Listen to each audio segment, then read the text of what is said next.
Hello guys, welcome back to my channel. Today I'm going to show you guys how to remove or delete the recent document open in Microsoft Word. So as you can see here, this is a recent document that I opened, and this could be useful if you're using somebody's computer or if you share computer with the family. So there are two ways to do that. The first way is you can just right click over here and go to remove from list, but this is going to allow you only to remove a specific one. But if you want to remove everything so it doesn't save any recent document list anymore, what you're gonna have to do is go right here on option and then go to advanced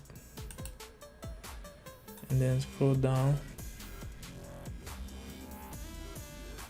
And right here, as you can see on mine, I had only 4. So to remove it, put 0 here.